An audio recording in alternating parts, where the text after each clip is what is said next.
স্বাগতম সবাইকে আজকের গণিত ক্লাসে। আশা করছি তোমরা সবাই ভালো আছো এবং মজায় মজায় পড়াশোনা করছো। চলো তাহলে আজকের ক্লাসটি শুরু করা যাক। এর আগে দেখে নেই গত ক্লাসে আমরা কি কি শিখেছিলাম। গত ক্লাসে আমরা দেখেছিলাম বড় সংখ্যা গণনা, স্থানীয় মান এবং কমার ব্যবহার। এখানে গত ক্লাসের একটি অংশ তুলে ধরা হয়েছে, দেখি তোমাদের মনে আছে কিনা। 5 অঙ্কের স্থানীয় মান নির্ণয়। আমরা দেখেছিলাম 5, 6, 7 ও 8 অঙ্কের স্থানীয় মান নির্ণয় কিভাবে করতে হয়। তাহলে দেখি এখানে 5টি অঙ্ক রয়েছে এবং 5টি অঙ্কের স্থানীয় মানগুলো আলাদাভাবে দেখানো হয়েছে। তাহলে দেখো এখানে 7 একক অর্থাৎ 7, 1 দশক অর্থাৎ 1 শূন্য, 5 শতক অর্থাৎ 5 শত, এরপরে 3000, তাই না? এরপরে রয়েছে 2 অযুত। আমরা জানি 1 অযুত সমান সমান কত? 10,000, তাই এখানে কত হবে? 20,000। সুতরাং আমাদের সংখ্যাটি হবে 23,517।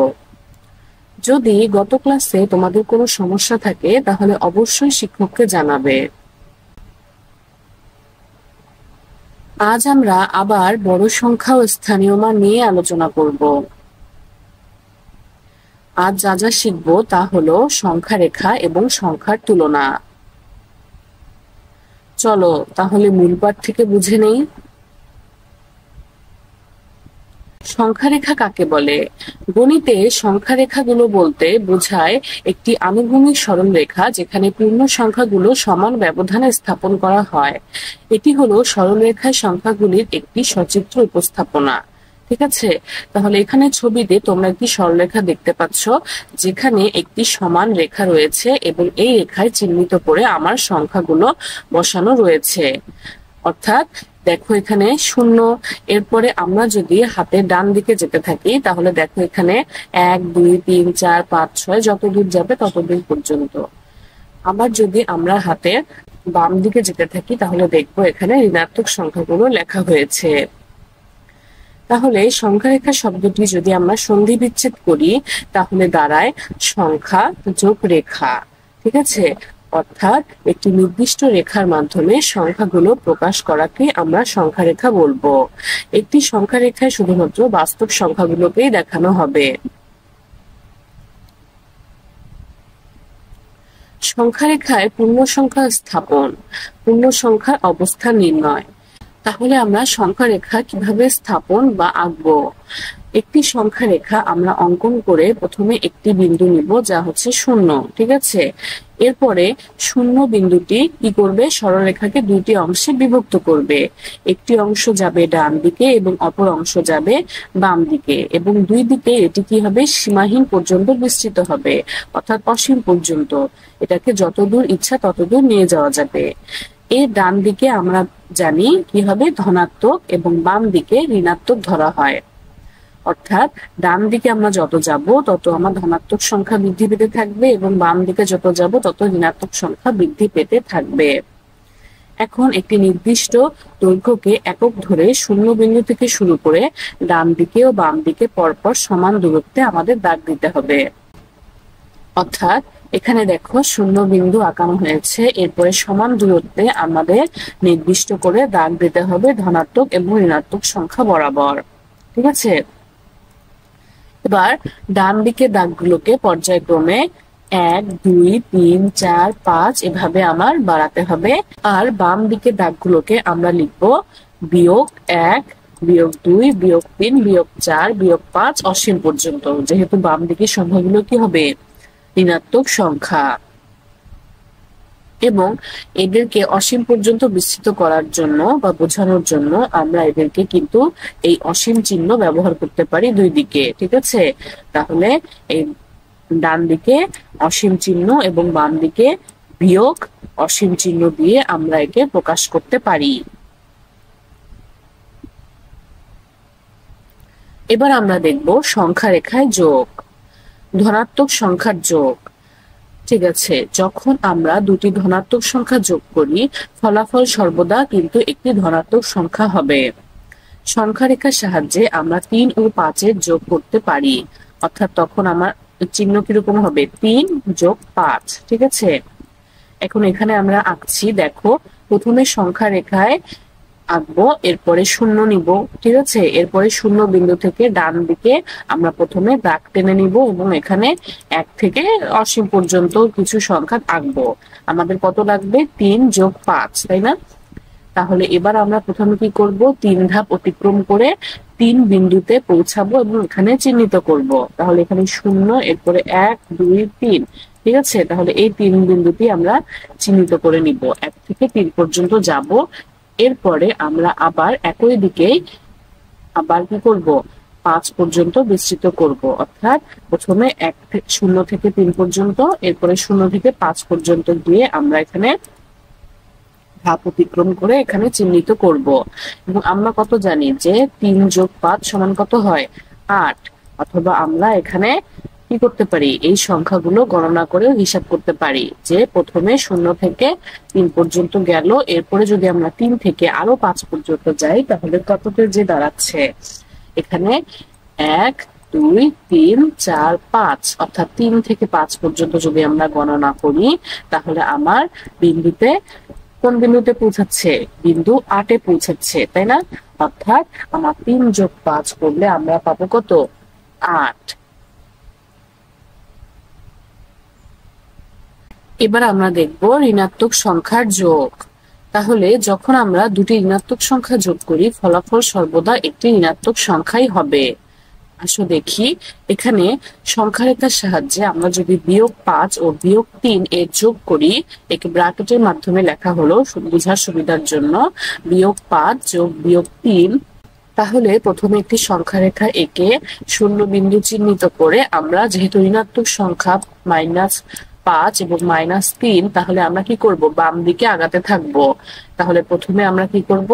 প্রথমে 0 থেকে দেখো, 0 থেকে যদি আমরা এদিকে যেতে থাকি তাহলে কিন্তু প্রথমে আমার কত আসে? এখানে -3 এবং -5 চিহ্নিত করব। করার পরে আমরা এক এক করে ঘরের দিকে আগাতে থাকবো। তাহলে কত হয়? 0 1 2 3 4 5, অর্থাৎ এখানে -5 আমরা চিহ্নিত করব। এরপরে এই -5 থেকে আরো আমরা 3 ঘর অতিক্রম করব, অর্থাৎ কোথায়? এই যে এখানে -3, তাহলে 1 2 3, তাহলে আমার সংখ্যাটি কত দাঁড়ায়? -8, তাই না? অর্থাৎ -5 ও -3 এর যোগফল হবে -8, ঠিক আছে। যেহেতু আমরা জানি যে দুইটি ঋণাত্মক সংখ্যা যোগ করলে এদের যোগফল সবসময় ঋণাত্মক সংখ্যাই হবে। এরপর আমরা দেখব সংখ্যা রেখায় বিয়োগ। তাহলে যখন আমরা দুটি ধনাত্মক সংখ্যা বিয়োগ করি তখন কি হবে? তখন দ্বিতীয় সংখ্যার মান যতদূর বাম দিকে সরাতে হবে, ঠিক আছে। আমরা উদাহরণের মাধ্যমে দেখব। উদাহরণস্বরূপ আমরা কি করব? 2 থেকে 5 বিয়োগ করব। কত? 2 থেকে 5 বিয়োগ, অর্থাৎ ছোট সংখ্যা থেকে বড় সংখ্যা বিয়োগ। এখানে আমরা দেখব প্রথমে কি করব? আমরা 0 চিহ্নিত করব। এরপর যেহেতু আমার 2, তাই না? 2 থেকে 5 বিয়োগ মানে চিহ্নটা কিরকম হবে? 2 বিয়োগ 5, তাই না?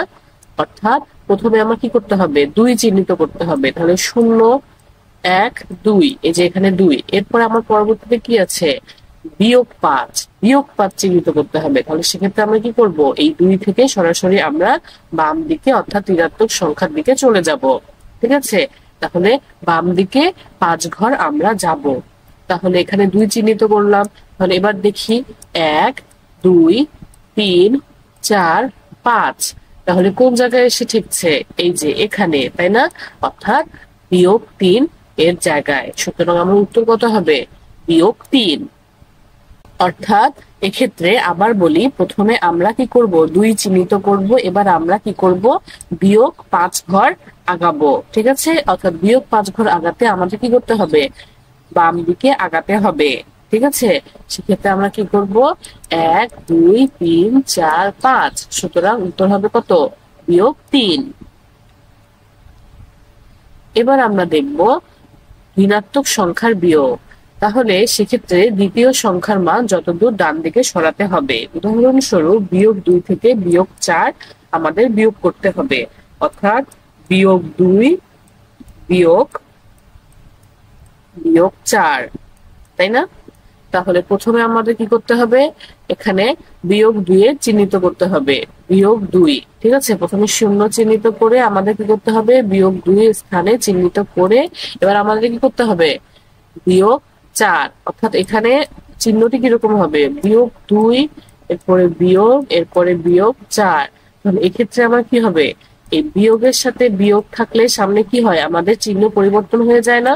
তাহলে এখানে কত হবে, -2 এবং বিয়োগ গুণন বিয়োগ সমান যোগ 4 হয়ে যায়। এটা আমরা সবাই জানি যে যখন এখানে বিয়োগ, এখানে আবার বিয়োগ, এখানে বিয়োগ 4। ঠিক আছে, তাহলে সেক্ষেত্রে এখানে কি হবে, বিয়োগের সাথে বিয়োগ যখন পাশাপাশি থাকবে অথবা গুণ অবস্থায় থাকবে, সেক্ষেত্রে আমার এই দুটো কি হবে, যোগ চিহ্নে রূপান্তর হয়ে যাবে, অর্থাৎ -2 যোগ 4।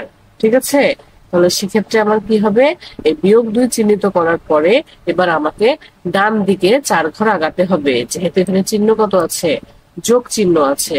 তাহলে সেক্ষেত্রে আমরা কি করব, 1 2 3 4। সুতরাং এই 4 ঘর আগানোর পরে কোন বিন্দুতে যাচ্ছে, এই যে এখানে, অর্থাৎ উত্তর কত হবে, 2 হবে। ঠিক আছে,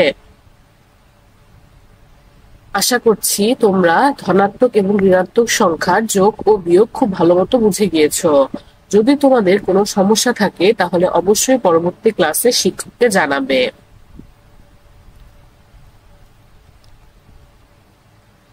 এবার আমরা দেখব দুইটি পূর্ণ সংখ্যা 3 ও -3 এর যোগফল। অর্থাৎ আমাদের কি করতে হবে, 3 এবং -3 এর যোগফল। অর্থাৎ কিরকম হবে সমীকরণটি, 3 এবং -3। যখন আমাদের কোনো সংখ্যা ঋণাত্মক থাকবে তখন আমরা সামনে যে চিহ্ন বসাবো এবং এখানেও চিহ্ন থাকবে, এই জন্য এই চিহ্নটিকে আলাদা করার জন্য আমরা একটি ব্র্যাকেট ব্যবহার করতে পারি। তাহলে আমরা জানি যে কি হবে, এখানে ধনাত্মক চিহ্ন অথবা প্লাস চিহ্ন আছে এবং এখানে বিয়োগ চিহ্ন আছে। তাহলে এই দুইটি চিহ্ন গুণ করে কি হবে, বিয়োগ হয়ে যাবে না। আচ্ছা, তোমাদের সুবিধার জন্য আমি আবার একটু ভালো মতো ব্যাখ্যা করি। যখন দুইটি যোগ পাশাপাশি থাকে তখন কি হয়, সেই চিহ্নটি যোগে পরিণত হয়ে যায়। ঠিক আছে, যখন একটি যোগ এবং একটি বিয়োগ থাকবে তাহলে যোগ গুণন বিয়োগ সমান সমান কি হয়, বিয়োগ চিহ্নে রূপান্তর হয়ে যায়।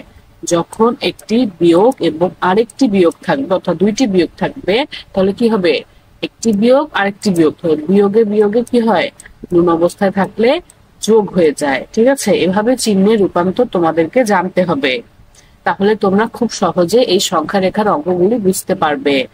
আর এটি তোমাদের পরবর্তী ক্লাসেও বা অন্য কোনো বিষয় বুঝতেও সাহায্য করবে। ঠিক আছে, তাহলে এখানে আবার কি আছে, যোগ চিহ্ন এবং পাশে বিয়োগ চিহ্ন। তাহলে যোগ ও বিয়োগ পাশাপাশি থাকলে আবার কি হয়, বিয়োগ চিহ্নে রূপান্তর হয়ে যায়। তাই আমার এখানে কি হবে, 3 - 3 এবং 3 - 3 সমান কত, 0। তাই না? চলো তাহলে এটি এবার সংখ্যা রেখার মধ্যে দেখি। তাহলে প্রথমে আমার 0 বিন্দুতে চিহ্নিত করলাম, এরপরে আমরা কি করব, +3 আমার চিহ্নিত করব, অর্থাৎ 1 2 3 3 ঘর পর্যন্ত যাবে। তাই না? এবার আমার সমীকরণটি কি আছে, 3 এর পরে বিয়োগ তারপরে আবার 3। তাই না?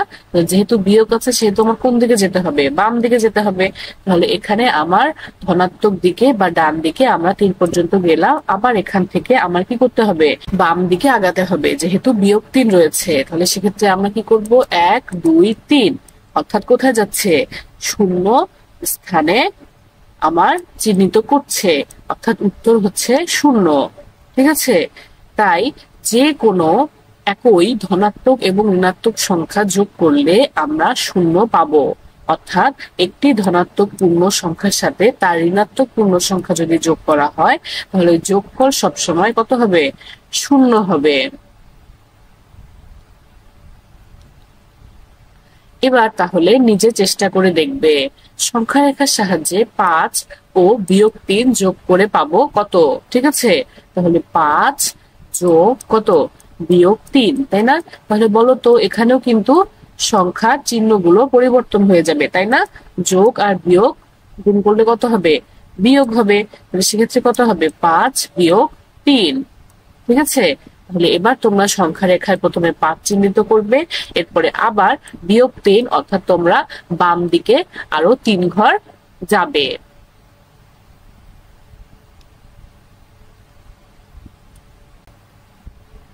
এখানে দেখো একটি ছবি দেওয়া আছে, তাহলে এক্ষেত্রে আমাদের নির্ণয় করতে হবে ক এবং খ এর মান কত। তাহলে ছবিতে দেখো কি দেওয়া আছে, এখানে চিহ্নিত করা আছে কত, 10,000, তাই না? 10,000-এর পরে এখানে ক চিহ্নিত রয়েছে, এখানে আবার 20,000, এখানে 30,000, 40,000। তাহলে আমরা দেখব ক এবং খ এর মান কত, এবং দেওয়া আছে যে এই ক্ষেত্রে প্রতি স্কেলের দূরত্ব হলো 1,000। ঠিক আছে, তাহলে এখানে দেখো 10,000 চিহ্নিত করা রয়েছে, এরপরে প্রতি স্কেলের দূরত্ব কত, 1,000 করে। তাহলে এখানে ক কত ঘর পড়ে আছে, 1 2 3, 3 ঘর পড়ে আছে। যেহেতু এই একটি স্কেলের সমান সমান কত, 1,000, তাহলে তিনটি স্কেল সমান কত হবে, 3 গুণন 1,000 অর্থাৎ 3,000, তাই না?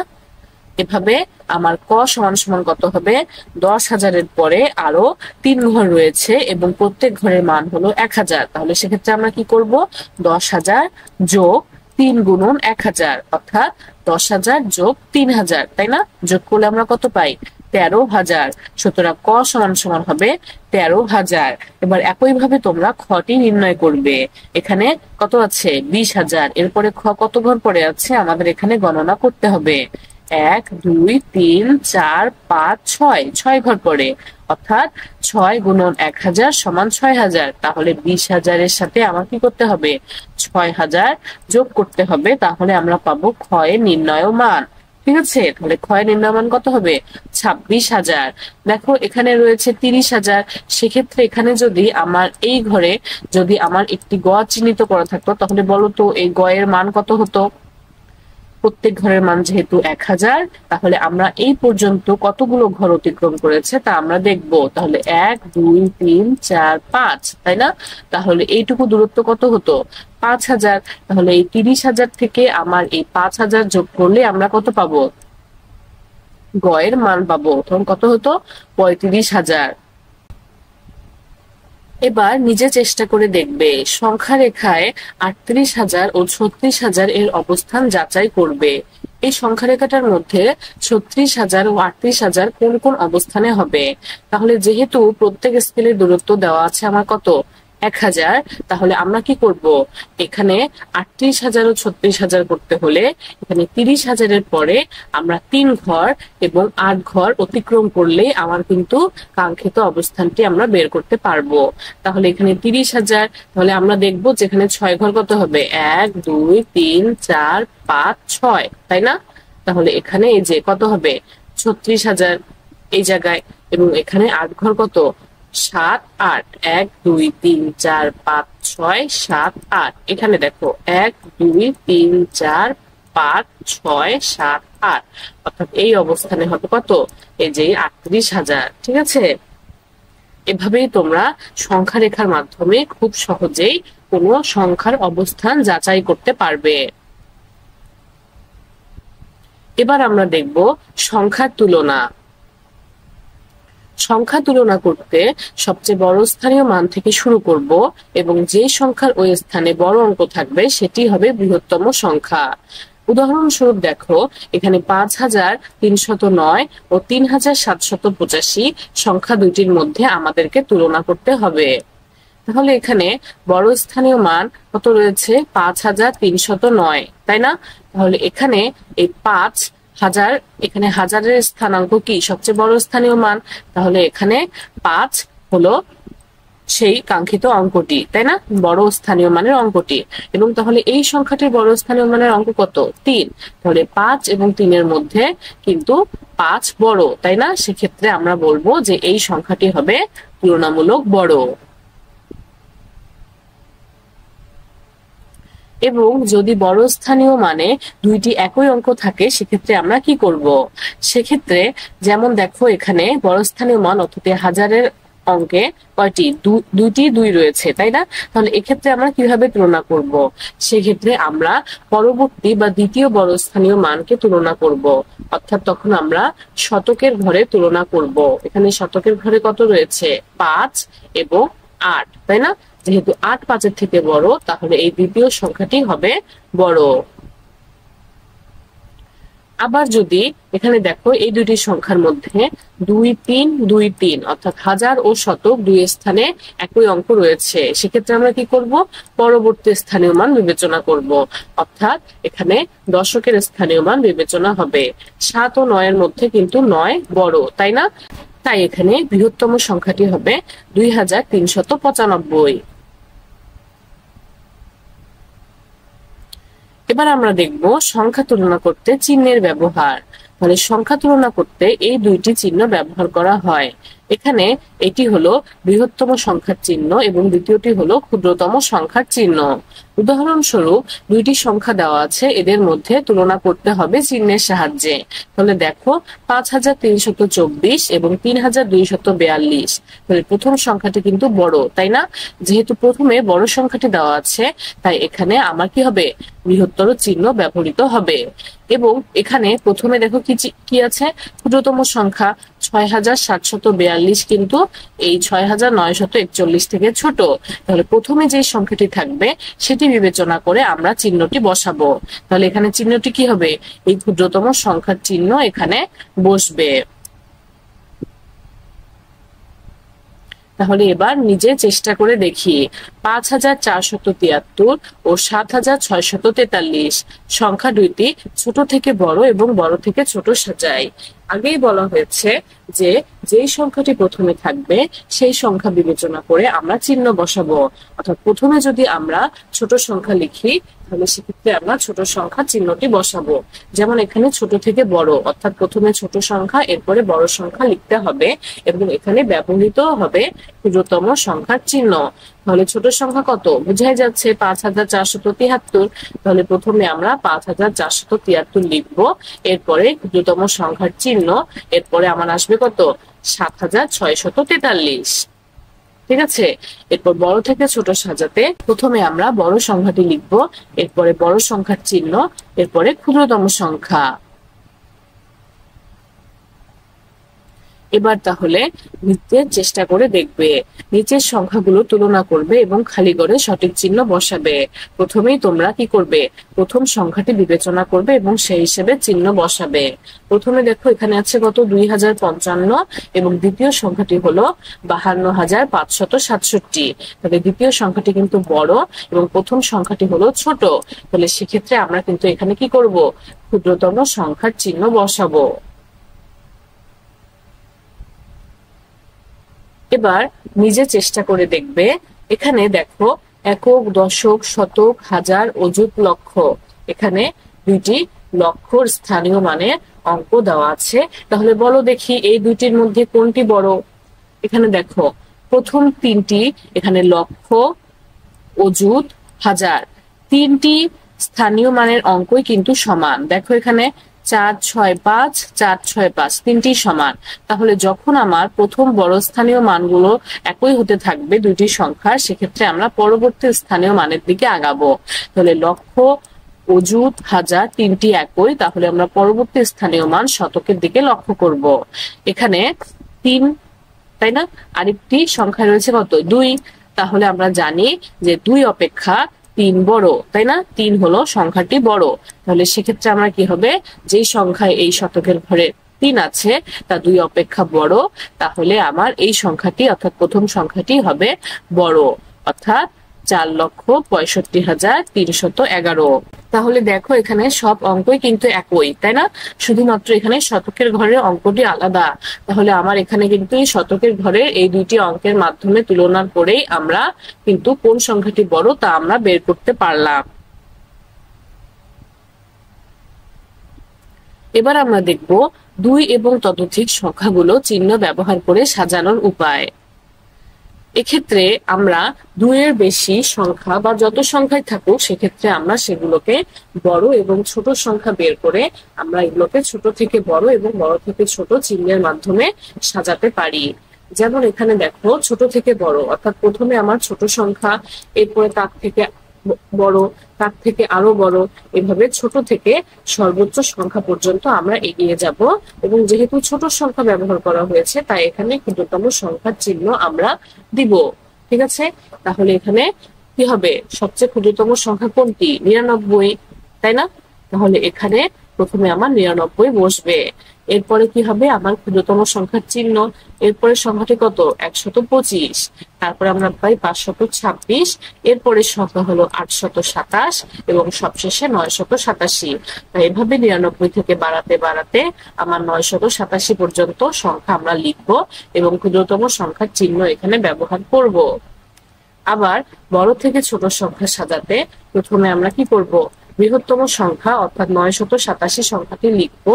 এরপরে আমরা চলে যাব কি, আস্তে আস্তে কমাতে কমাতে ক্ষুদ্রতম সংখ্যার দিকে যাব, এবং যেহেতু বড় থেকে ছোট তাই আমাদের এখানে বৃহত্তম সংখ্যার চিহ্ন ব্যবহৃত হবে। আশা করি তোমরা ভালো মতো বুঝতে পেরেছো। তাহলে এই নিম্নের সংখ্যাগুলো ভালোভাবে দেখবে এবং এগুলোকে ছোট থেকে বড় এবং বড় থেকে ছোট ক্রমানুসারে সাজাবে চিহ্ন ব্যবহার করে। আশা করছি আজকের ক্লাসটি তোমরা খুব ভালো মতো বুঝে গিয়েছো। যদি আজকের ক্লাসে তোমাদের কোনো সমস্যা থাকে তাহলে অবশ্যই পরবর্তী ক্লাসে শিক্ষককে জানাবে। চলো তাহলে বই খুলে দেখি। অধ্যায় 1। বইয়ের অনুশীলনী সমস্যাগুলো সমাধান করার চেষ্টা করবে। বাড়ির কাজ, নিচের সংখ্যাগুলো তুলনা করবে এবং খালি ঘরে সঠিক চিহ্ন বসাবে এবং এই নিম্নের সংখ্যাগুলো থেকে ছোট থেকে বড় অথবা বড় থেকে ছোট ক্রমানুসারে চিহ্ন ব্যবহার করে সাজাবে। তাহলে আজকে আমরা কি কি শিখলাম, সংখ্যা রেখা কি, সংখ্যার তুলনা কিভাবে করতে হয়, সংখ্যা তুলনা করতে চিহ্নের ব্যবহার। ধন্যবাদ সবাইকে, শুভকামনা।